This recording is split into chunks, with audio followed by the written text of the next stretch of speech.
अधिकारों की लड़ाई तो हर कोई लड़ता है, लेकिन अपने अधिकार को किस तरह पाना है ये हर कोई समझ नहीं पाता। लेकिन ऐसे ही अपने अधिकारों की न्याय के लिए लड़ाई लड़ने वाली सलमा चौधरी जी इस वक्त मेरे साथ मौजूद हैं, जो किन्नर समाज के लिए काफी काम कर चुकी हैं, कार्यकर्ता हैं, लोगों की मदद करती हैं। सबसे बड़ी पर्सनालिटी है जिन्होंने भारत का पहला ट्रांसजेंडर के लिए टॉयलेट बनवाया था। बहुत बहुत स्वागत है आपका। सबसे पहला क्वेश्चन तो मैं आपसे यही करूंगी कि भारत का पहला ट्रांसजेंडर टॉयलेट आपने बनवाया है ट्रांसजेंडर्स के लिए, तो कहां से विचार आया था आपके दिमाग में? देखिए, एक तो मैं भी इस देश की बेटी हूँ जी। जितना एक महिला को अधिकार इस देश में है वॉशरूम को लेकर आवाज उठाना, उतना हमें भी है। हमने जब पहली बार मेरे साथ ये हुआ कि मैं जब उसमें टॉयलेट में गई, मैं महिला टॉयलेट में, तो महिला बहुत अजीब तरीके से देखने लगी, बोले कि तुम इसमें क्यों आए। और फिर जब मैं पुरुष में गई तो पुरुष के लोग थोड़ा सा, अरे यार देखो, मैं गुड़ आया है, मिठाई आया है, छक्का आया है, तो इस तरीके से। उसकी बात से मैं शौचालय में जाना ही छोड़ दी। मुझे बहुत देर से भी बात होना था, मैं अपने घर जाके करती थी। तो हमने मेरे में विचार आया कि क्यों ना मैं एक अलग टॉयलेट की मांग करूं नगर पालिका से। मेरे मन में विचार आया, मैंने एक चिट्ठी बना के हमने नगर पालिका को दी। नगर पालिका ने कई बार 12-13 बार चिट्ठी को उन्होंने रिजेक्ट कर दिया कि नहीं हो सकता। अच्छा, आपकी चिट्ठी को रिजेक्ट किया गया कि नहीं, पॉसिबल नहीं है। अच्छा, तो फिर हमने किसी लॉयर से बात की, तो उन्होंने बताया कि 2% आरक्षण है। उन्होंने उसकी कॉपी निकाल के हमने मेयर के हाथ में दिया और नगर आयुक्त के हाथ में दिया कि बनना चाहिए। फिर मैंने कहा कि अगर से आप नहीं बनेंगे तो मैं अनशन पर बैठूंगी। तो उन्होंने कुछ समय के बाद उन्होंने इनके मन के अंदर आया, एक पुराने टॉयलेट को उन्होंने ट्रांसजेंडर टॉयलेट में कन्वर्ट कर दिया। डेंटिंग पेंटिंग मरम्मत करा के उसको अच्छा बनाने के बाद उसमें ट्रांसजेंडर टॉयलेट का एक बैनर लगा दिया। पर आज के पीरियड में 10 नहीं, 15 नहीं, 49 ट्रांसजेंडर टॉयलेट बनने जा रहे हैं वाराणसी में। अरे वाह, बहुत बढ़िया। यानी कि जो आपकी एक की डिमांड थी वो अब 49 में तब्दील हो गई है। बोलते हैं कि समलैंगिकता अभी अपराध नहीं है, इस तरह से बोलते हैं, लेकिन शिक्षा और स्वास्थ्य सुविधाएं नहीं मिल पाती उस तरीके से जो आम इंसान को मिलती है। तो उसके लिए क्या कर रही हैं आप? हमको रोजगार में भी चाहिए, नौकरी की वैकेंसी में भी चाहिए, चाहे वो चपरासी से लेकर IAS की कुर्सी तक हो, वहां तक मुझे चाहिए। तो ये विचार हमारा ही नहीं है, ये हर ट्रांसजेंडर का विचार है। जैसे कि अभी मैंने एक चीज आपके बारे में पढ़ी थी कि आपके जैसे होता है सभी की परिवार होते हैं, अभी जो आने वाला जो लोग हैं LGBT कम्युनिटी से जो बिलोंग करते हैं, आप उनके लिए भी काफी काम कर रही हैं, उनकी शिक्षा, उनकी बेहतरी और स्वास्थ्य को लेकर मैंने पढ़ा था कि कोविड में आपने खास तौर से लोगों की मदद की थी। किस तरह से आप लोग जुड़े थे और कैसे आपने सामान इकट्ठा करके लोगों को बांटा था, उनकी देखभाल की थी? ज्यादा लोग महामारी से नहीं मरे, भूख से मर गए, हादस में मर गए। हम बीमारी से लड़ने के लिए पूरे सशक्त तैयार थे। तो वाराणसी में खासा आपने नाम कमाया है और इतने लोग आपसे जुड़ रहे हैं, तो आगे की क्या प्लानिंग है? क्या जो जिस तरह से आप अभी लीडरशिप कर रही है, तो ऐसे आगे जाना चाहेंगी या फिर राजनीति में कुछ करना चाहेंगी, अपना चाहेंगी हाथ? हम उनको मुंह तो जवाब इसलिए देना चाहते हैं कि हम है क्या जनता, वोटिंग, हम वोट कर रहे हैं आपको जी, हम मतदान कर रहे हैं।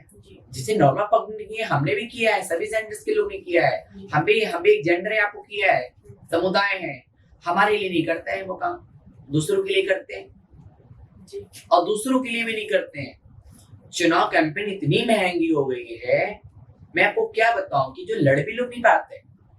अच्छा, ये चीज है कि जब चुनाव का वक्त आता है तो आते हैं, अपनी नेतागिरी दिखाते हैं और आपसे वोट की मांग करते हैं, लेकिन आपके बारे में कभी नहीं सोचा कि आपको भी इस तरह से राजनीति में आगे आना चाहिए, कि आपको भी अधिकारों की जब आप मांग करते होंगे उनके सामने, इस तरह से कभी सवाल सामने आया आपके?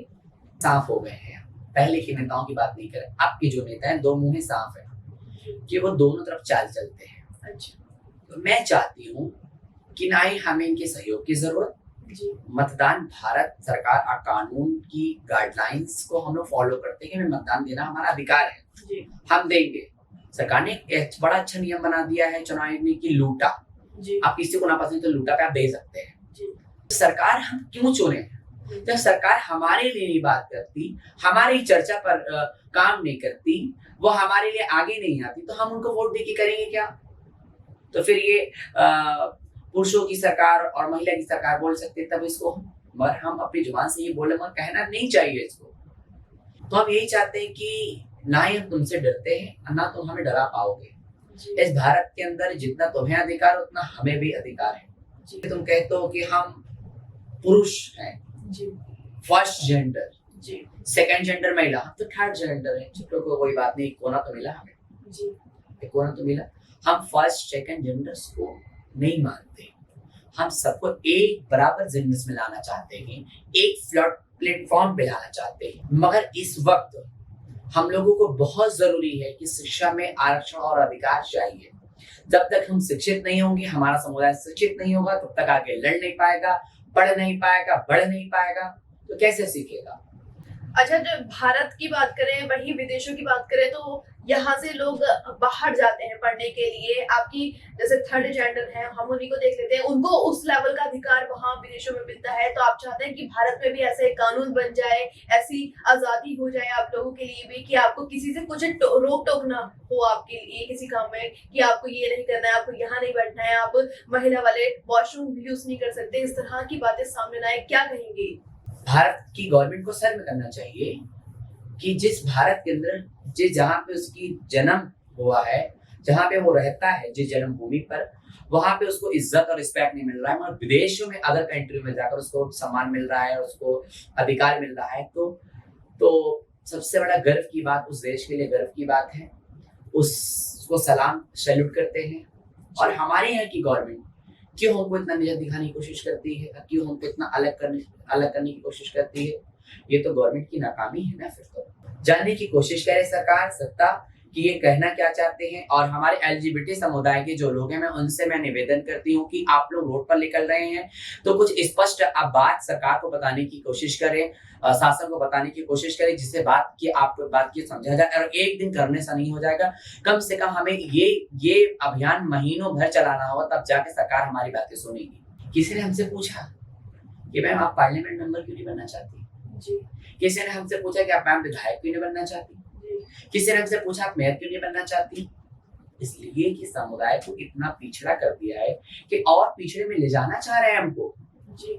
और मैं इससे पिछड़ेपन से निकलना चाह रही हूँ, अपने समुदाय को निकालना चाह रही हूँ। कुछ हमारी ही कम्युनिटी, कुछ ऐसे लोग बंदे हैं कि जो हमको ही दबाने की कोशिश करते हैं। अच्छा। देखिए, मैं स्वयं में विरोध करती हूँ कि जो हमारी कम्युनिटी कुछ ऐसे के समुदाय के लोग हैं कि जो हमको दबाने की कोशिश करते हैं। अच्छा, आपके समुदाय ही हाँ, लोग हैं वो? क्योंकि दबाने, मैंने बोला ना, जंग लड़ो बेईमान, कुछ जो बेईमान लोग जो कम्युनिटी में घुस के जो बैठे हुए हैं जी। उनसे लड़ो, जी। डरो मत उनसे। हमारा सम्मानित समाज में होता तो हम अलग अलग क्यों मांग करते हैं? फिर इनकी आवाज क्या है, इनकी मांगे क्या है, ये क्या कहना चाहते हैं?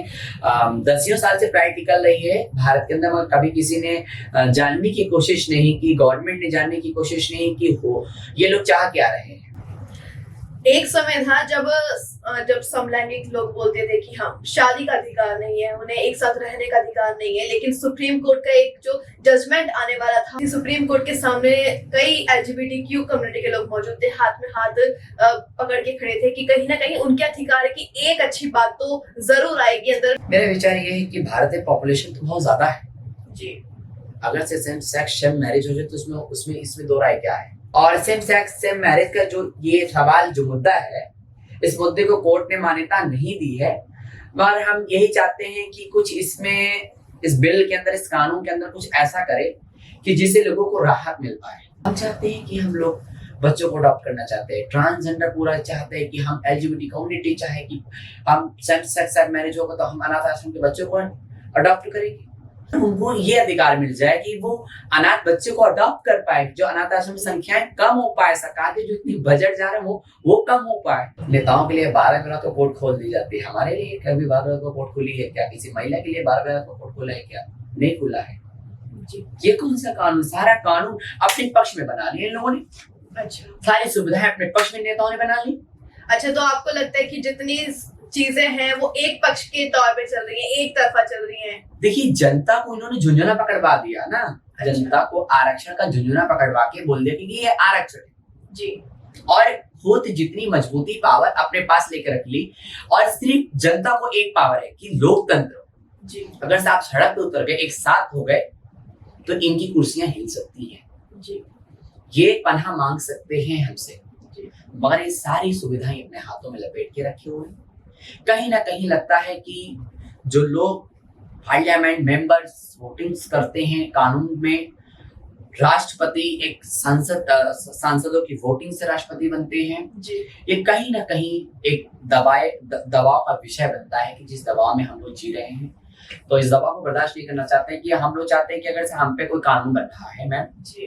या हम पे कोई आरक्षण के मुद्दे पे बात की जाए, तो हमसे भी थोड़ी सलाह ले ली जाए। लेकिन एक चीज आ जाती है राजनीति से हटके, जो राजनीति होने लगी है वो हिंदू मुस्लिम पे होने लगी है। कहीं ना कहीं आपके मन में ये भी विचार आता होगा कि हमें भी बोलने का हक मिले कि ऐसा क्यों हो रहा है, देश को इस तरह नहीं बढ़ना चाहिए, धर्म की राजनीति नहीं करनी चाहिए, धर्म में नहीं बढ़ना चाहिए। अभी हाल ही में सिंपल ईसा देख लीजिए, बांग्लादेश में देख लीजिए, तो क्या विचार रखती हैं आप इस चीज पर? देखिए, देश के 1.25 करोड़ देशवासियों से मैं कहना चाहती हूँ, उसमें हिंदू भी हैं, उसमें मुस्लिम भी हैं, उसमें सिख भी हैं, उसमें ईसाई भी हैं। जी। मैं आपसे हाथ जोड़ के निवेदन करना चाहती हूँ, संभल जैसी घटनाओं पर, बाबरी मस्जिद जैसी घटनाओं पर, जी। मथुरा जैसी घटनाओं पर जी। आपके ध्यान भटक रहे हैं। जी। और आला कमान बैठे हुए चीफ जस्टिस सुप्रीम कोर्ट, जी। जो न्याय की मंदिर है, बिना हाथ पैर के एविडेंस को ले जाकर कोर्ट में पिटीशन पेश करते हैं, जी। उस पे सर्वे लगते हैं। जी। हर मस्जिद के अंदर जी। सिविलिंग बताना, जी। देवियों की मूर्ति बताना, जी। ये कोई एविडेंस नहीं है, ये कोई पुष्टि नहीं होती है। इससे एक पब्लिक में हिंसा भड़कती है, इससे जातिवाद पैदा होता है, इसमें एक दूसरे में को लोग इतना अलग समझ लेते हैं कि वो मेरा दुश्मन है सामने वाला। अच्छा। और कुछ लोगों की मंशा ऐसी हो गई है कि वो देश को लड़ाना ही चाहते हैं। वो एक बार वो सोच रहे हैं कि श्रीलंका जैसा हाल, बांग्लादेश जैसा हाल एक बार हिंदुस्तान को बनाने की कोशिश कर रहे हैं। जी। मगर चीफ जस्टिस से कहना चाहती हूँ कि मैं ये चीजों को रोकें, इस पे रोक लगाएं, इस याचिका करता लोगों को रोका जाए। मैं चाहती हूँ कि नेताओं से कि नेता धर्म की राजनीति से बचें, और सभी लोग से कि एक दूसरे में बांटने की कोशिश की जा रही है, और यहाँ तो कटने की भी राजनीति की जा रही है कि बटोगे तो कटोगे। तो ऐसे बट पर भी आप लोग ध्यान न दें। देखिए, आप पढ़े लिखे इंसान, आप शिक्षित इंसान है, आप भारत को आप आगे ले जाने के लिए आप लोग आगे आए हैं, तो भारत को आगे ले जाइए। और ये जातिवाद के पीछे नहीं, ये धर्म की आस्था है। ये लोग जो बांटने की कोशिश करें, इनके ऊपर आप लोग केस करिए। अभी तो हमने सारे सवाल कर लिए, लेकिन आपकी अपनी पूरी जर्नी कैसी रही, किस तरह से शुरुआत हुई, जब बचपन में एक एहसास होता है, किस तरह से चर्चाएं होती हैं, इस पे भी हम बात करेंगे अपने अगले एपिसोड में। तो अभी सलमा जी, बहुत बहुत शुक्रिया हमारे सारे सवालों का जवाब देने के लिए। और आखिरी शब्द क्या कहना चाहेंगे अभी? आखिरी शब्द यही है कि बस जब तक पार्लियामेंट नहीं पहुंचेंगे, तब तक हमें लगता है कि हमें कुछ मिलेगी नहीं। और जब हम पार्लियामेंट पहुंचेंगे, तो पूरी देश हमारी आवाज सुनेगी, चाहे हम ही हो, चाहे हमारा समुदाय हो।